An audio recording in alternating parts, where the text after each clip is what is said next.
الحمد لله رب العالمين يا رب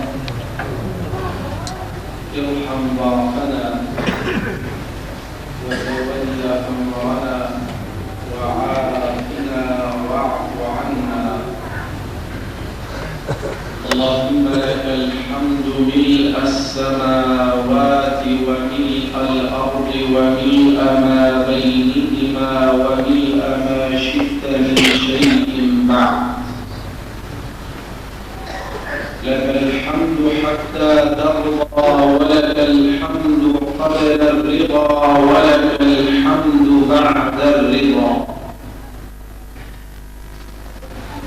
من تكلم سمع نطقه ومن سكت علم سره ومن مات فإليه منقلبه ومن عاش فعليه رزقه. القلوب له مفضية والسر عنده علانية. القلوب له مفضية والسر عنده علانية.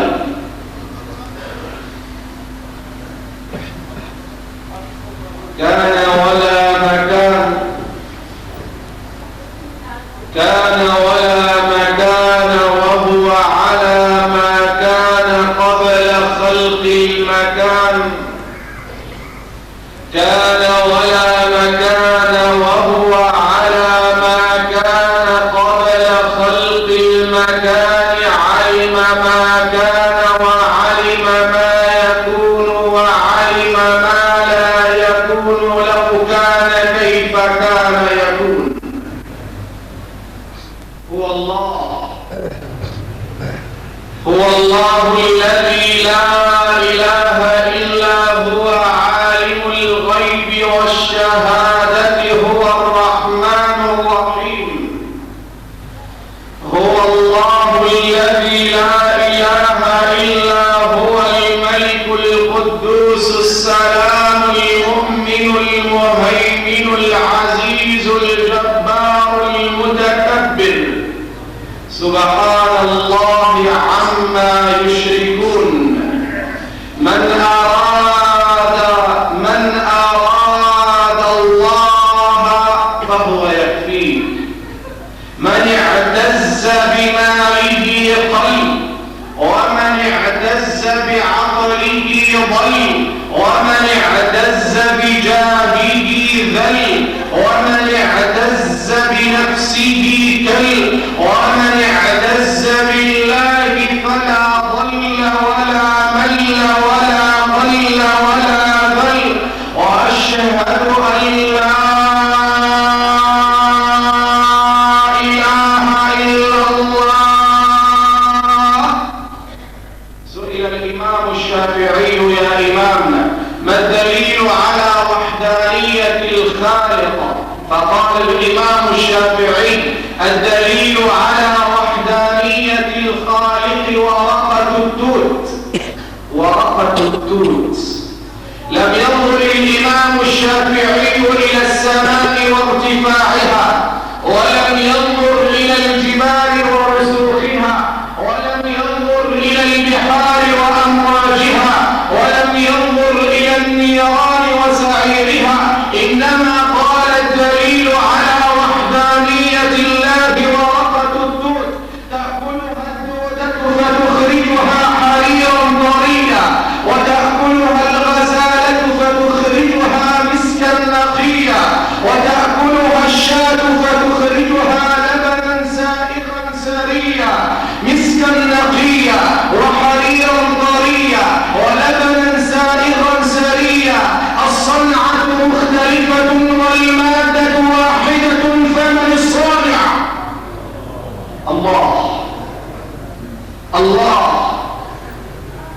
المادة واحدة والصنعة مختلفة والصانع هو الله. الشمس والبدر من آيات حكمته والبر والبحر فيض من عطاياه. الطير سبحه والوحش مجده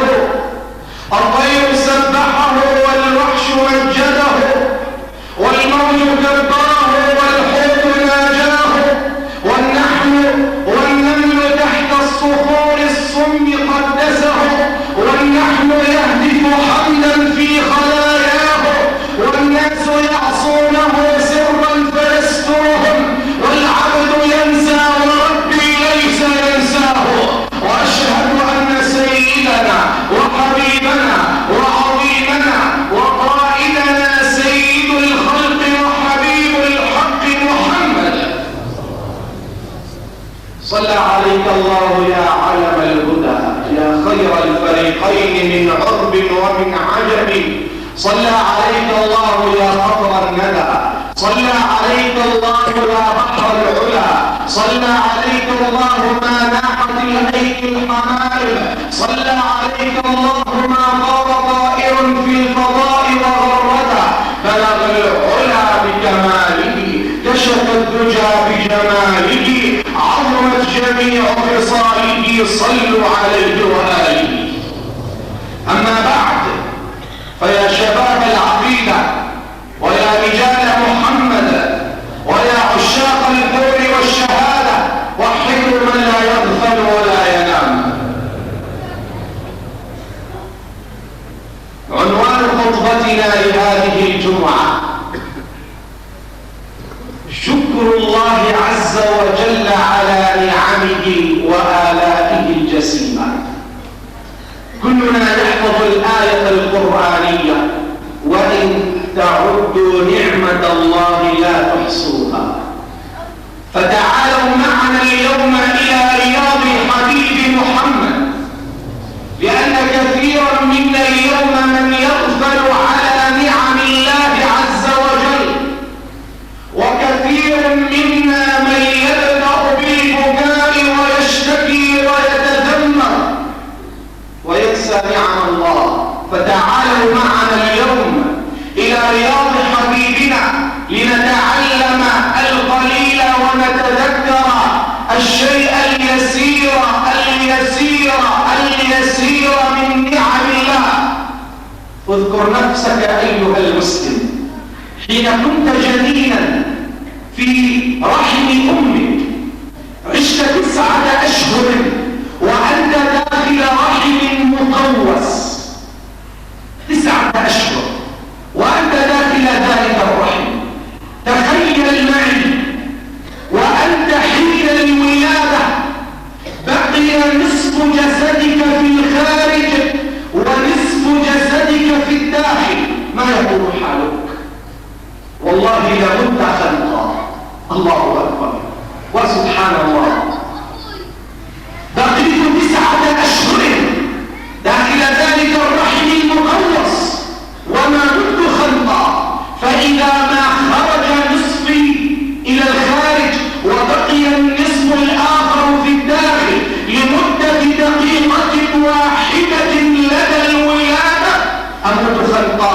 يا سبحان الله يا سبحان الله. الرأس هذا الذي يتكون من 380 عظمة، وكل عظمة لها وظيفتها الخاصة.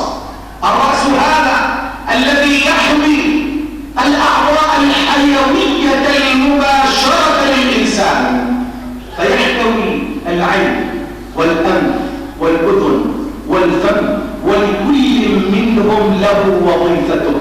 انظر إلى هذه العين. العين كيف وضعها الله في صندوق آمن حتى تحمى من الضربات وما إلى ذلك، وجعل للعين رموشا تقيك من حر الشمس وتقيك من أشعة الشمس، وجعل فوق الرموش أهدابا حتى لا ينزل عرق جسدك ورأسك إلى داخل العين فتلتهب، ومن بعد ذلك لن تعود ترى. انظر إلى العناية الإلهية. العناية الإلهية كيف أنها ترافقك. العين لها ماء مالح، الأنف له ماء حامض، الأذن لها ماء مر، الفم له ماء حلو. كيف وزعها الله عز وجل؟ العين لها ماء مالح لتمنع دخول الميكروبات والجراثيم إلى عينك. الأنف له ماء حامض حتى يمسك بالأتربة وما تستنشقه من الهواء فلا يدخل إلى الرئتين. الأذن لها ماء مر حتى وأنت نائم لا تدخل أي حشرة إلى داخل رأسك.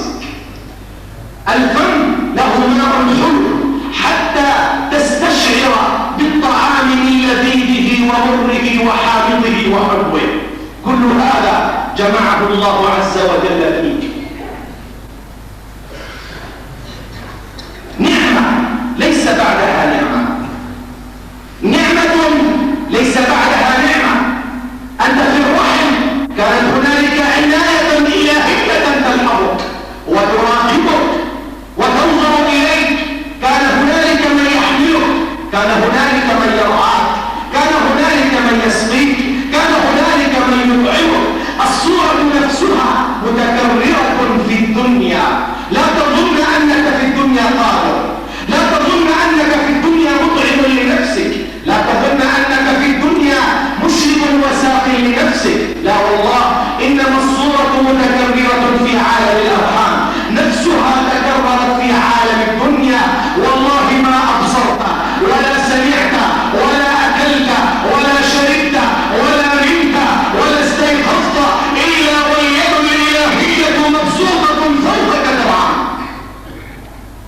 إلا هذه اليد لو تخلت عنك اليد الإلهية والله ما رأيت من ذلك أبدا. هذا سيدنا إبراهيم يقول الذي خلقني فهو يهديني. لماذا يا إبراهيم؟ أليس لديك عقل؟ نحن في عصرنا الحاضر نقول بالعقل وصلنا، وبالعقل أنتجنا، وبالعقل تصاعدنا إلى ظهر القمر، وبالعقل. الذي خلقك فهو يهديك. لماذا يا إبراهيم؟ أليس لديك عقل تهتدي به إلى الله؟ أليس لديك تفكير؟ بلى، ولكن تخيل لو أن اليد الإلهية سحبت عنايتها ورعايتها عن العقل. سمعت عن رجل كان أذكى رجل في سوريا، وكان مدير بنك يعد الملايين في لحظات، في لحظة من اللحظات انطفأ التيار الإلهي عن العقل، فأصبح يمشي في الشوارع يكلم نفسه. العقل له مدد، المدد من الله، المدد من الله، المدد من الله عز وجل. الذي خلقني فهو يهديني، والذي يطعمني فهو يسقيني. لماذا؟ أليس لديك بالعطاء؟ أليس أمامك الطعام؟ لماذا يطعمك فهو يسقيك؟ الآن أستطيع أن أذهب وأكل ما أشاء ومتى أشاء، ولكن تخيل لو أن مرضا كزازيا حصل في فمك، هل تستطيع الشراب؟ تخيل، قل أرأيتم إن أصبح ماؤكم غورا فمن يأتيكم بماء معين؟ الله رب العالمين. نرى أحدنا يجلس وأمامه ما لذ وما طاب من الأطعمة والأشربة. يا فلان لم لا تأكل؟ والله يا شيخ معي السكري ما في نعم. طيب ما عليش المرض؟ ذهبت إلى الأطباء وأخذت الأدوية وفعلت ولم يبقى لي شيء إلا أن يشفيني الله. وهنا وصلنا، وإذا مرضت فهو يشفين. انظر إلى تعبير سيدنا إبراهيم عليه وعلى نبينا أفضل الصلاة والسلام، وذلك بعد أن توحد الله عز وجل.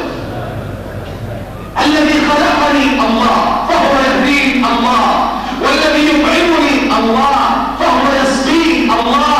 ولكن سيدنا إبراهيم أدبا مع الله عز وجل لم يقل وإذا أمرضني إن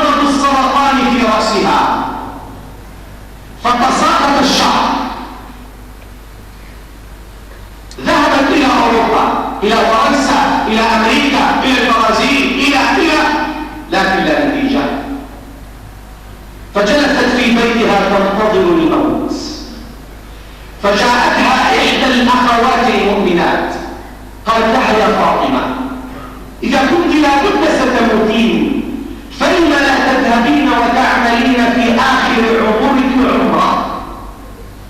قالت: فاستحببت الفكرة فشددت رحلي وذهبت إلى البيت الحرام فطفت حول البيت ورجعت إلى المدينة المنورة، فجلست في ليلة الجمعة عند قبر الحبيب محمد ورفعت يدي إلى الله عز وجل وقلت: يا رب أنا في رحابك، يا رب أنا في رحابك فلا تردني خائبا.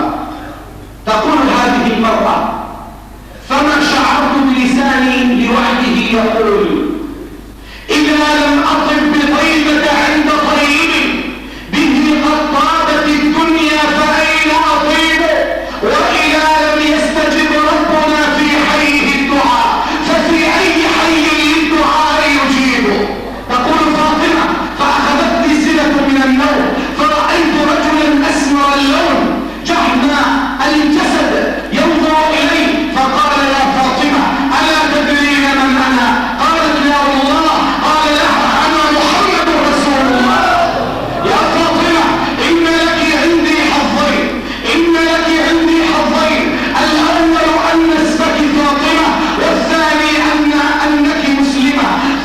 تقول فاطمة: فوضع رسول الله يده على رأسي فاستيقظت والعرق يصبني وينجوني إلجاما، فنظرت فإذا بي أحس بشيء في رأسي، ذهبت إلى المرآة وإذا بالشعر قد نبت مقدار 2 سنتيمتر، أخذت طائرة وذهبت إلى إنجلترا، صوروا بالأشعة فوق الحمراء وتحتها، ثم بعد ذلك قالوا: يا فاطمة، والله إنا ليس بكذا، فمن الذي شفاك يا فاطمة؟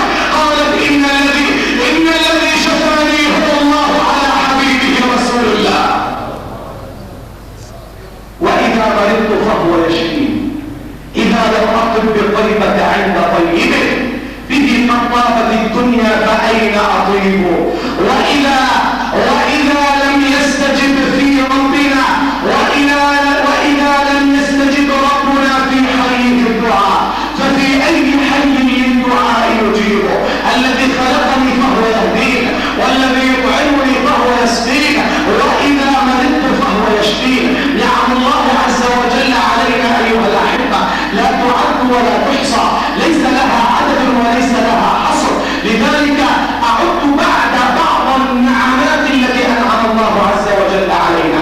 نعمة النسيان مثلا: أبوك مات، أمك ماتت، أخوك، عائلتك، صديقك، يصيبك الهم واليأس بعد مرور أيام تنسى. تصور لو لم يكن هنالك نسيان كيف سيكون حالك؟ والله ما رأيت أحدا يبتسم، ولما رأيت أحدا ينظر إلى وجه أخيه ويضحك، لكانت كل حياتنا نكد بنكد وتعبير بتعبير وبأس ببأس. نعمة النسيان فقط، نعمة النوم. تصور لو أن الله جعل هذا النهار سرمدا ولم يكن هنالك ليل، كيف ستكون حياتك؟ ضوء الشمس أليس بنعمة؟ ضوء القمر أليس بنعمة؟ الطعام والشراب أليس بنعمة؟ العسل الذي تأكله أليس بنعمة؟ يروي الإمام مسلم في صحيحه والإمام أحمد في مسنده عن أبي هريرة عن النبي صلى الله عليه وسلم يقول الله عز وجل: يا ابن آدم حملتك على الخيل والإبل واستمتعت بالنساء وأرضعت لك وترأست، فأين شكر ذلك؟ أين شكر ذلك؟ ويروي الإمام أحمد في مسنده والنسائي أيضا عن النبي صلى الله عليه وسلم أنه أردف ذات يوم سيدنا معاذ وراءه فقال له: يا غلام، إني أحبك وإني أعلمك كلمات، احفظ الله يحفظك، احفظ الله تجده تجاهك. لا تدع أن تقول دبر كل صلاة اللهم أعني على ذكرك وشكرك وحسن عبادتك ولا تجعلني من الغافلين. أعني على ذكرك وشكرك وحسن عبادتك ولا تجعلني من الغافلين. تخيل لو أنك مقعد لا تستطيع المشي، تخيل لو أنك أعمى. يقول أحد العلماء إذا أردت أن تعرف نعم الله عليك فأغمض عينيك، أغمض عينيك. تخيل أنك أعمى، فانظر إلى نعم الله عز وجل، انظر إلى نعم الله سبحانه. لله في الآفاق آيات لعل أقلها ما هو إليه هداك، ولعل ما في النفس من آيات أقلها عيناك. الكون مشحون بأسرار إذا حاولت الوصول لها أعياك. قل للطبيب تخطفته يد الردى يا شافي الأمراض من أرداك. قل للمريض من نجا وعوفي بعدما عجزت فنون الطب من عافاك. قل للمريض نجا وعوفي بعدما عجزت فنون الطب من عافاك. قل للصحيح ما تلا من علته من يا صحيح بالمنايا دهاك. وإذا رأيت الأعمى يمشي خطا وسط الزحام فقل يا أعمى من يقود خطاك. وإذا رأيت البصير يعثر حفرة فقل يا بصير من بالمنايا من الذي أهواك. فقل يا بصير من الذي أهواك. الكون مشحون بأسرار حكمته إذا حاولت الوصول لها أعياك. وإذا رأيت الثعبان ينفث سمه فسله يا ثعبان من بالسموم حشاك. بل قل له كيف تعيش يا ثعبان أو تحيا وهذا السم يملأ فاك. قل للجنين يعيش معزولا بلا راع ولا مرعى من الذي يرعاك. بل قل للوليد بكى وأجهش لدى الولادة من الذي أبكاك. بل سائل العسل المصفى ما بين بل سائل اللبن المصفى ما بين فرث ودم من الذي صفاك. وقل للهواء تحسه الأيدي وقل للهواء تحسه الأيدي ويخفى عن أعين الناس من الذي أخفاك. وإذا رأيت النبت ينبت في الصحراء وحده فسله من أرباك. وإذا رأيت البدر ينشر أنواره وإذا رأيت البدر ينشر أنواره فسله من أسراك. بل سل الشعاع يا شعاع كيف وصلت والشمس أبعد ما يكون فمن الذي أدناك. بل سل النخيل فلق الحبة والنوى وقل يا نخل من فلق حبك ونواك. كل هذا من الله سبحانه وتعالى. بل سل الليل دجى بظلامه وقل له من أرجاك. بل سل الصبح أسفر ضاحكا وقل له من يا صبح أضحى سفرك ونورك وزينك لنا. قل له كل ذلك هو الله. انظر إلى تلك الشجرة ذات الغصون النضرة كيف نمت من حبة وكيف صارت شجرة. ذاك هو الله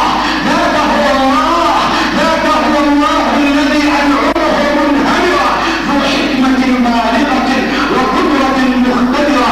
يا رب لك الحمد حمدا لذاتك ليس لأحد إلاك. لك الحمد حمدا لذاتك ليس لأحد إلاك.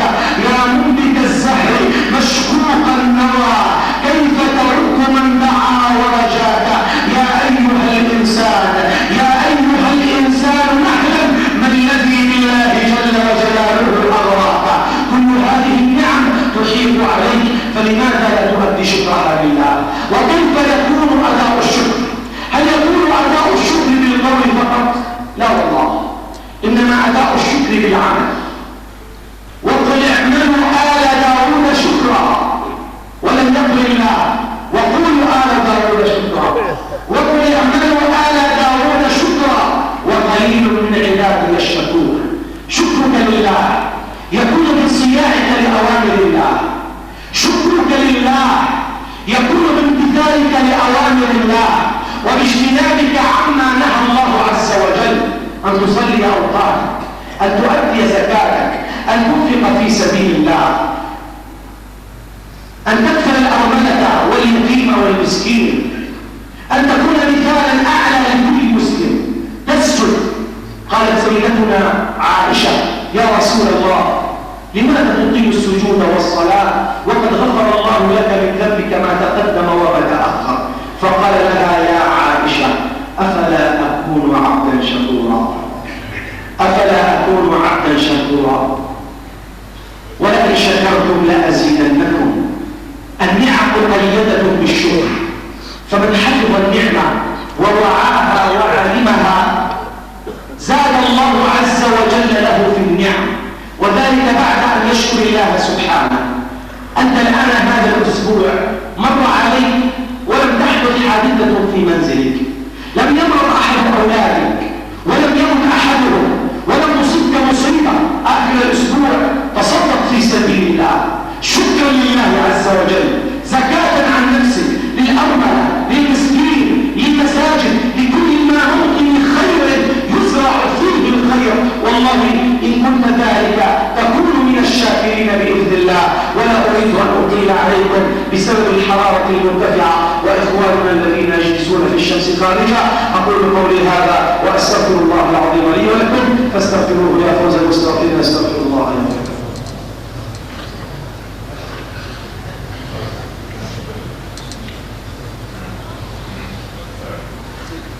الحمد لله حمدا لا يبيه، وأفضل الصلاة وأتم التسليم على النبي الذي جاء ليشرف الأحرار والعبيد، سيدنا أبو القاسم رسول الله صلى الله عليه وسلم.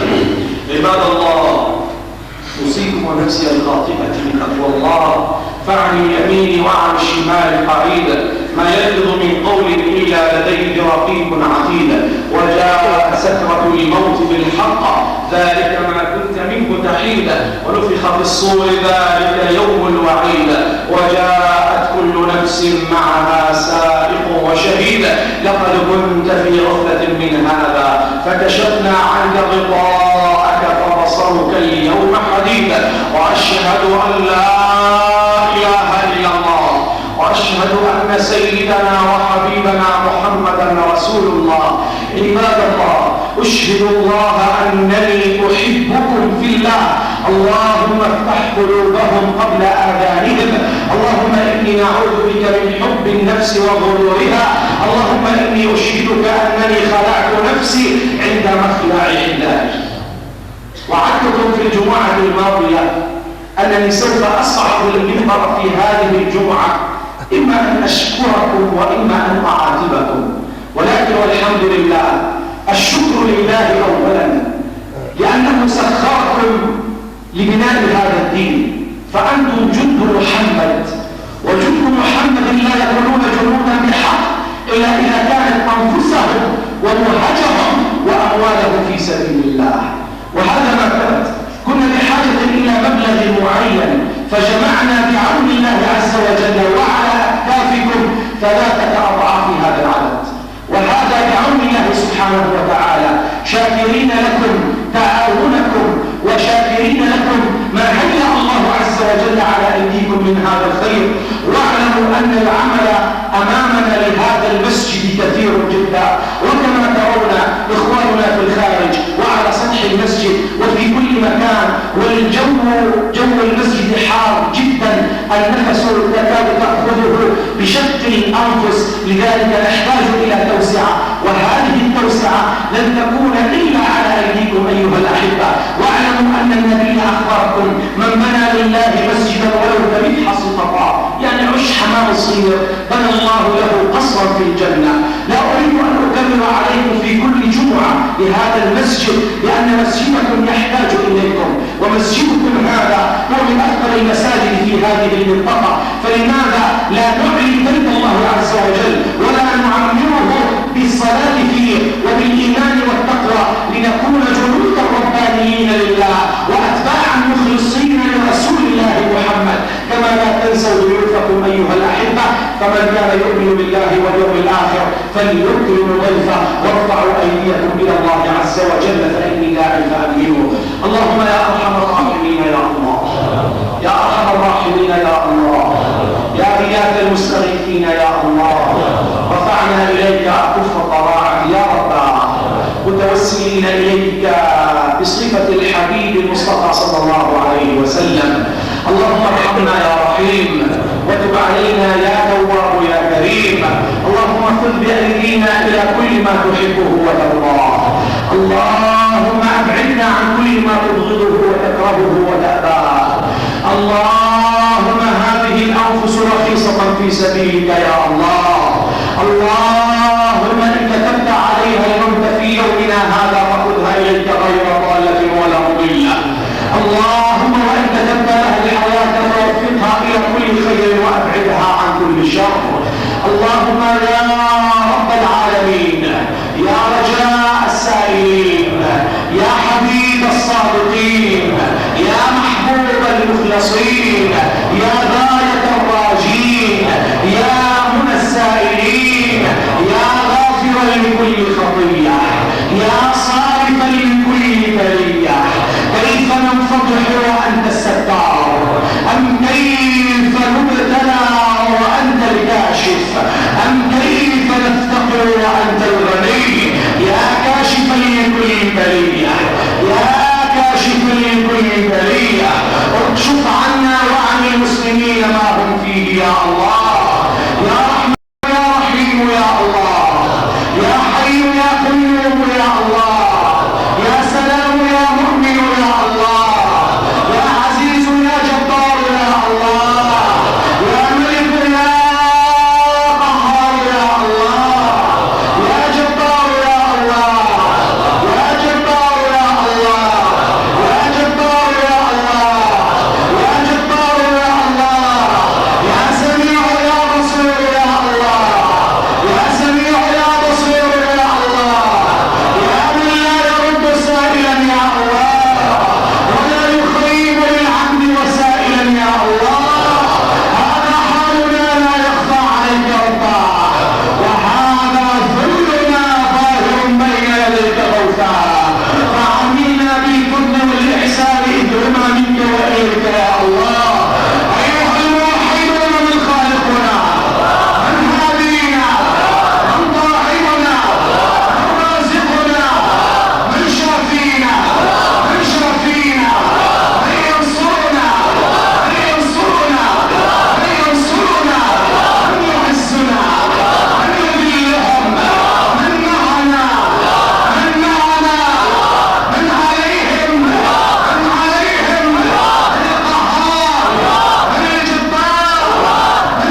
شجار الأسد إلى ما فيه خير العباد والبلاد. عباد الله، إن الله يأمركم بثلاث وينهاكم عن ثلاث. إن الله يأمر بالعدل والإحسان وإيتاء ذي القربى وينهى عن الفحشاء والمنكر والبغي يعظكم لعلكم تذكرون. اذكروا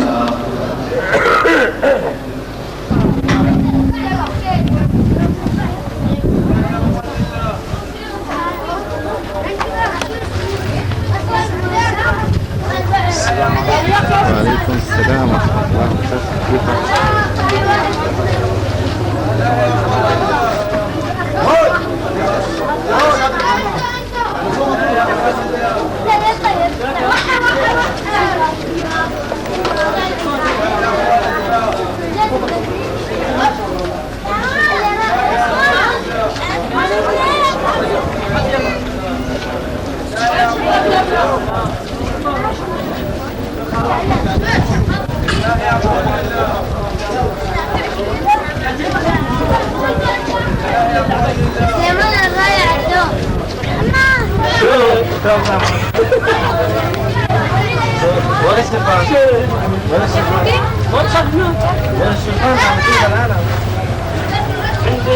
الله صاحبنا زين شلونه؟ ايوه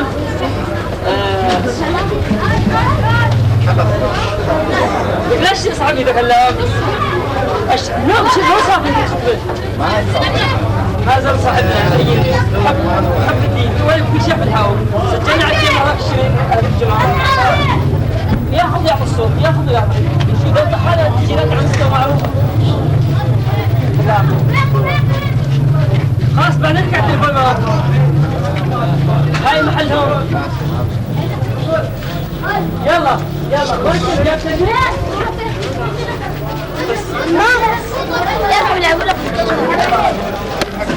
سبقونا.